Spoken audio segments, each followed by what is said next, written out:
dari saluran atau organ tubuh dari saluran kemih, ya, saluran kemih ke vagina, atau dari saluran kemih, ya, atau dari anus ke vagina, atau saluran cerna, atau pada vagina atau pada kulit. Itu secara umum, ya. Tapi yang di obstetrik ginekologi, ya, itu adalah biasanya dari gangguan ini terjadi karena faktor kehamilan, atau faktor yang paling tepat adalah faktor partus atau dalam proses kelahiran, di mana gangguan ini menyebabkan saluran atau fistula terjadi antara vesika urinaria dengan anus, vesika urinaria dengan vagina, atau, ya, anus dengan vagina. Kenapa ini dapat terjadi? Karena faktor cedera bisa, ya, kalau secara umum itu faktor cedera, ya, kalau di objin itu cedera saat persalinan, atau tindakan operasi yang lain bisa, atau penyakit, ya, penyakit tertentu sehingga dia menyebabkan terjadinya fistula, atau adanya infeksi, ya, infeksi pada organ sehingga organ tersebut menjadi tersambung, atau ada pembengkakan, atau di sini ada kayak apa namanya, puding begitu, ya, kemudian terjadi infeksi, maka akan jadi penyambungan atau fistula. Ya, kita membahas tentang fistula vagina. Ini terbentuknya celah pada vagina dengan organ lain, ya, bisa di sini adalah kandung kemih, ya, atau usus besar atau rektum.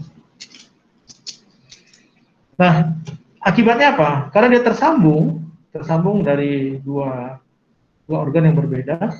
Jadi antara kandung kemih dengan vagina, ya, antara vagina dengan rektum. Maka urin akan keluar lewat vagina, ya, bukan pada uretra. Kemudian juga sama, feses juga akan keluar lewat vagina. Jadi kita bisa bayangkan kondisi seperti ini, kasihan sekali ibunya. Karena apa? Biasanya akan dijauhi di dalam pergaulannya. Kadang-kadang dia mau berinteraksi dengan masyarakat jadi malu, karena kemana-mana jadi bau pesing, bahkan bau feses di tubuhnya, karena dia akan keluar terus lewat situ. Nah, fistula ini, ya, biasa sering terjadi di obstetrik ginekologi karena partus macet kelamaan, ya, kelamaan dia di dasar panggul, di HODS 3 plus atau HODS 4 begitu, sehingga kepala itu menekan antara vesika urinaria, ya, dengan vagina, sehingga terjadi anoksi di situ. Karena terjadi anoksi, maka akan terjadi namanya nekrosis. Terjadi nekrosis, kemudian terjadi suatu infeksi, ya, maka terjadilah sambungan. Sambungan adalah vesika urinaria dengan vagina. Jadi baru satu saluran. Atau pada saat persalinan juga terjadi penekanan pada rektum dan vagina, terjadi anoksi di situ, maka terjadi nekrosis, maka tersambunglah antara rektum dengan vagina. Atau, ya, rektum dan vagina biasa terjadi karena apa? Karena faktor dari terjadinya ruptura perineum grade 4 atau grade 3 bisa, ya, sehingga terjadi gambaran menyatunya vagina dengan rektum. Nah, kalau tidak bagus penjahitannya, maka akan terjadi fistula. Jadi dalam kondisi seperti ini benar-benar harus diperhatikan cara menjahitnya.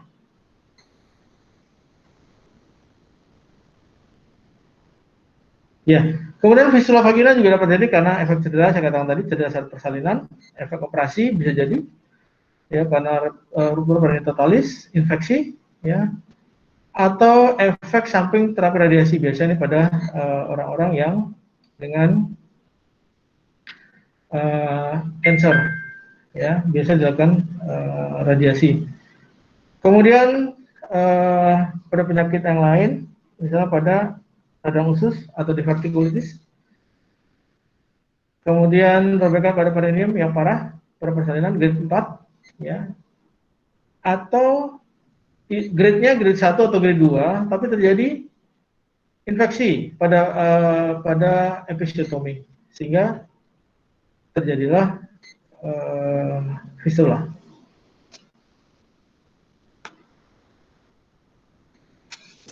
Ya, jadi kalau dikatakan kalau di vagina itu ada fistula vesikovaginal, ya, jenis fistula yang terbentuk di antara vagina dengan kandung kemih.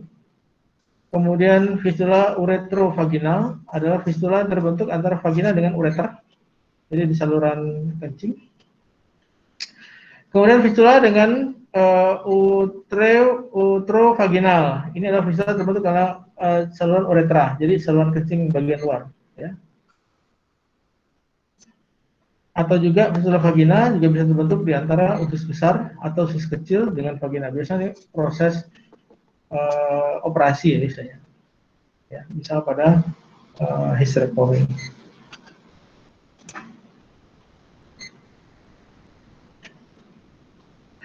Ya, yang sering terjadi pada gangguan fistulanya adalah vagina dan rektum, ya, yang kita sebut dengan rektum fistula obstetrik, ya, fistula rektovaginal. Ya, di sini seperti saya jelaskan tadi, ini adalah gambaran terbentuknya fistula dari rektum dan vagina, ya, sehingga di situ feses, gas itu akan keluar lewat vagina. Ya, apabila dibiarkan, jelas ini akan berbahaya, akan bisa mengakibatkan risiko kematian ibu pada saat lahiran.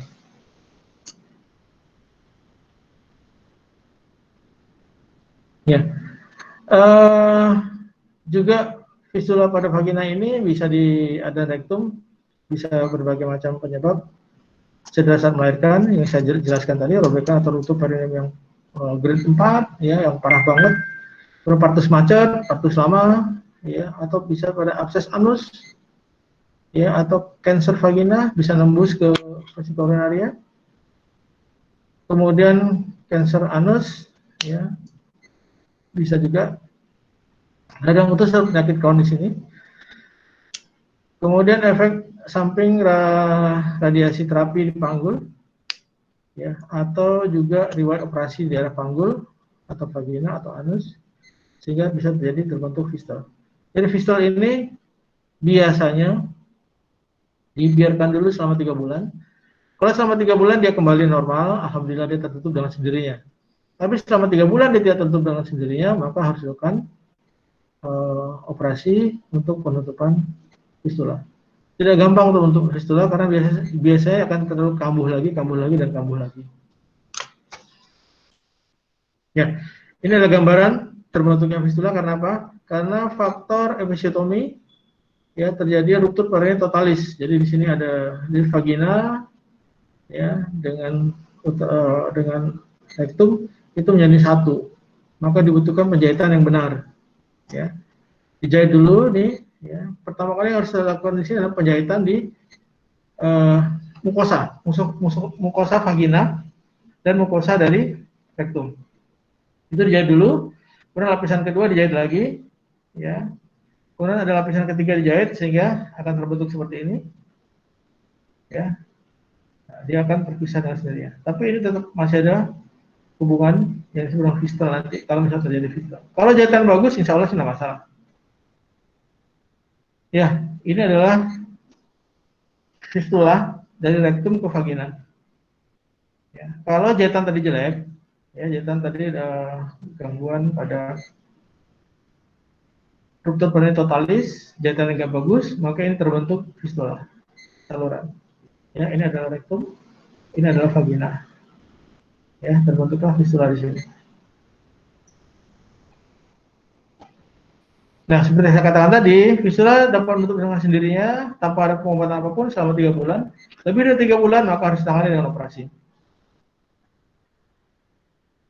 Ya, kemudian operasinya adalah tujuannya untuk menutup fisura, untuk supaya tidak terjadi kerusakan lebih besar lagi pada organ-organ sekitarnya. Dan jelas buat ibu ini tidak nyaman. Ada pertanyaan, Dek? Silakan.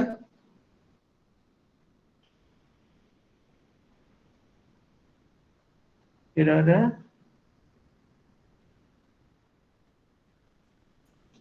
Belum ada, Dok. Oke, baik. Kita lanjutkan yang ke berikutnya.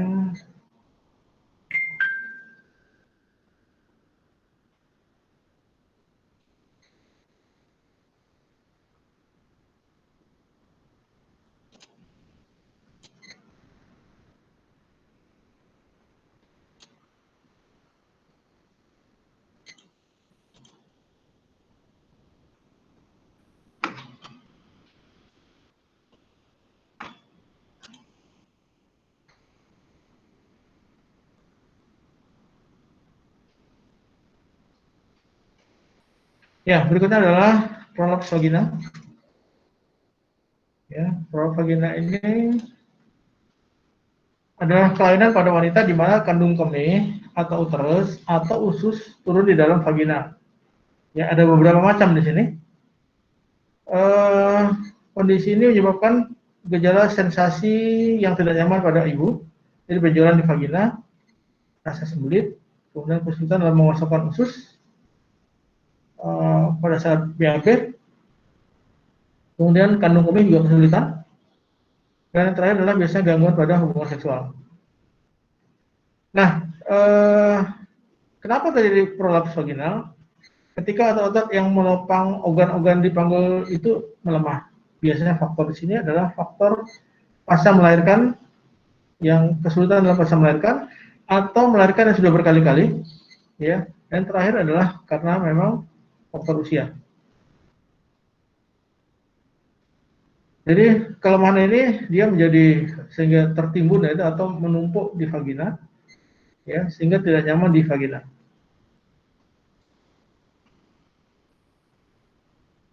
Ya. Ada prolaps vagina yang kita sebut dengan prolaps vagina anterior atau kita sebut dengan sistokel, ya. Kemudian juga yang disebut dengan yang posterior atau rectokel, di mana di sini dinding vagina bagian posterior diisi oleh rektum, sedangkan vagina anterior, ya, dinding vagina bagian anterior diisi oleh vesika urinaria yang disebut dengan sistokel. Atau juga bisa pada prolaps uteri, di mana porsio itu masuk ke dalam vagina bahkan melewati vulva. Ya, kalau dia sudah grade-nya grade besar. Ya, ini adalah gambaran. Ya, ini adalah vesika urinaria. Ya, bladder. Kalau dia lemah otot di sini, maka dia akan menjadi seperti ini. Ya, ini ada vagina. Ya, ini adalah vagina. Ini adalah vagina, ya. Ini adalah otot tadi yang melemah di sini, ya, otot lemah, sehingga dia masuk ke vagina. Ini kita sebut dengan sistokel, ya. Atau dinding vagina, dinding bagian belakang dari rektum, posterior dari vagina itu melemah, sehingga, ya, di sini prolaps rektum masuk ke vagina, sehingga dia akan menonjol keluar seperti ini. Ya, gambarannya seperti itu. Ini kita sebut dengan sistokel dan rectokel. Nah, gambaran dari sistokel itu seperti ini. Jadi kalau kita lakukan inspekulum, ini bagian atasnya jadi menonjol. Nah, ini dia. Ini adalah bagian dari vesika urinaria. Ini menonjol.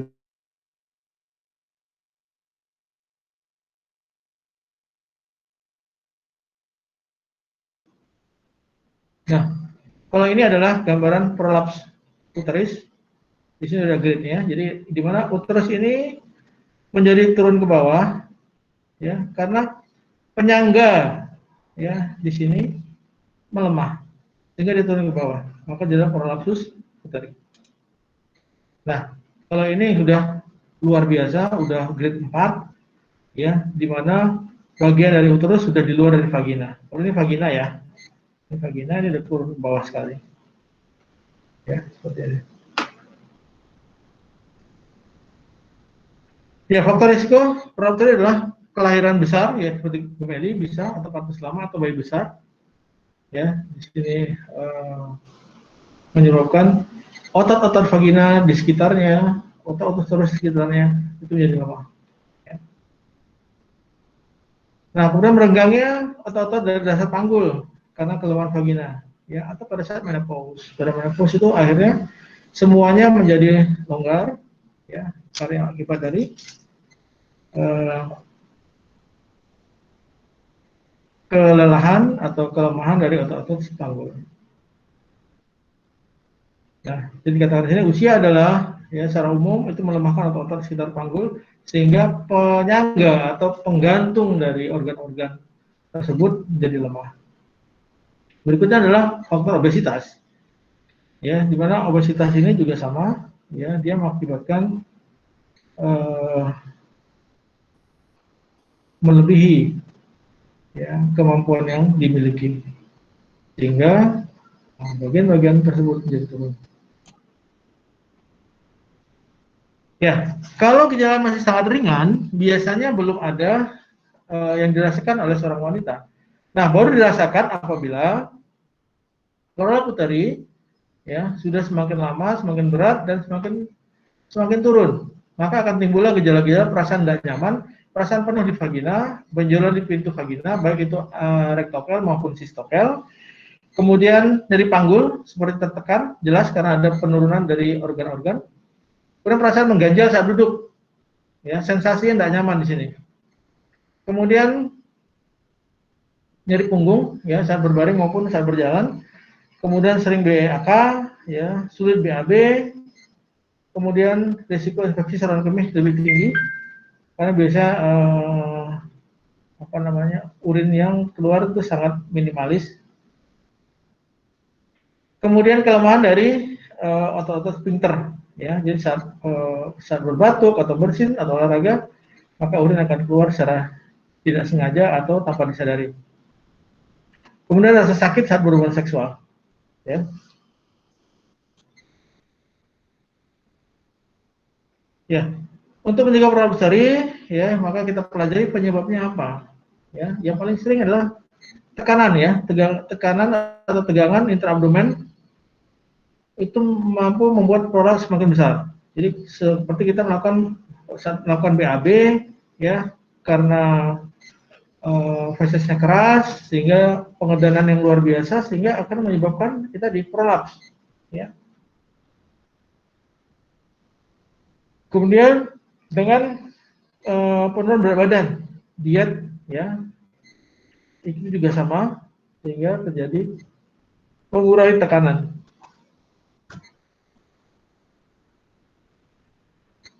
Ya, komplikasi yang akibat dari prolaps ini, ya, bisa ada di luka pada vagina, ya karena tekanan tadi, kemudian peningkatan risiko infeksi saluran kemih karena sulit buang air kecil, kesulitan buang air besar maupun kecil, ya, kemudian kesulitan saat berhubungan seksual. Karena apa?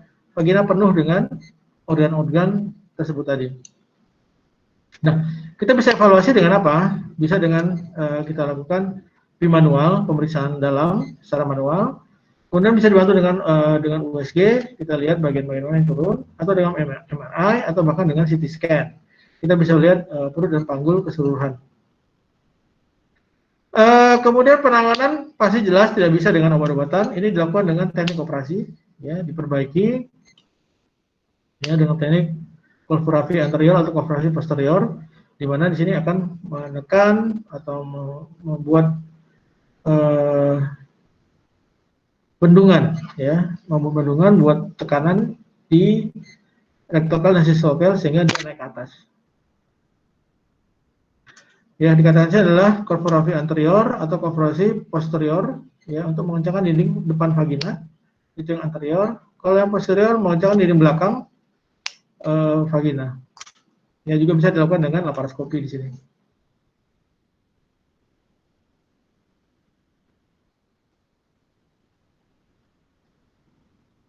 Nah, kemudian teknik operasi tergantung dari kondisi pasien. Kalau dia masih menginginkan anak, maka kita akan operasi sesuai dengan keinginannya. Ya, tapi kalau nggak bisa menginginkan anak, kita bisa lakukan pengangkatan rahim sekalian. Ya, begitu. Ya, prosedur bedanya sebenarnya kolporafi anterior atau kolporafi posterior. Ya, ini adalah kolporafi. Ya, pertama ini bagian yang keluar dibedah dulu, ya, kemudian kita ambil, kita ikat lagi, naikkan ke dalam, ya, sehingga ini akan menaikkan dari dinding atas vagina. Kira ada pertanyaan? Silakan.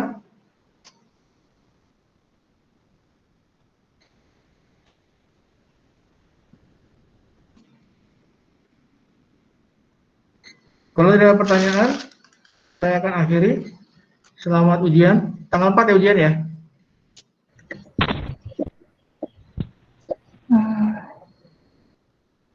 Gimana, ada pertanyaan? Dok, izin bertanya, Dok. Ya. Untuk kolporafi tadi efek sampingnya apa ya, Dok, ke depannya? Ya, kolporafi anterior, posterior itu cuman menguatkan dinding atas anterior, itu untuk yang kolporafi anterior atau untuk sistokel. Jadi sih tidak ada pengaruh apapun terhadap ibu ini. Jadi dia seperti biasa melakukan hubungan seksual, ya. Kalaupun dia punya anak lagi masih memungkinkan. Tapi biasanya kalau yang udah retrograd sistokel ini biasanya di faktor usia yang sudah lanjut ya. Jadi biasa tidak menginginkan anak lagi, biasanya begitu. Ya, udah udah. Ya, terima kasih, Dok. Ya, ada lagi silakan. Izin bertanya, Dok. Ya, monggo. Jadi saat prolaps vagina itu kan salah satu tandanya kan sering buang air kecil ya, Dok ya. Ya. Itu tuh kaitannya bagaimana, Dok? Ya, jadi kenapa dia terjadi buang air besar kecil? Karena sensasinya, karena dia penurunan dari vesica urinaria di dalam vagina, sehingga sensasinya sebentar-sebentar pengen BAK. Itu seperti itu. Ya, dan kemudian juga dia biasanya sisa urin yang di dalam itu juga tertinggal banyak. Karena urin tertinggal banyak sehingga mengakibatkan apa? Sering terjadi infeksi saluran kemih. Nah, jadi kombinasinya ke sana. Jadi satu karena faktor tadi itu dia menurun ke bawah sehingga sensasinya akan buang air kecil. Yang kedua karena faktor infeksi tadi. Ya, infeksinya sehingga menyebabkan sensasi juga untuk berkemih dengan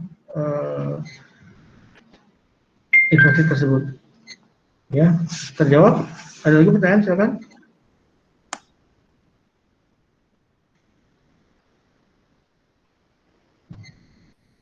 Bagaimana? Kalau tidak ada saya akhiri. Ya, nanti sampai ketemu ujian tanggal 4 ya.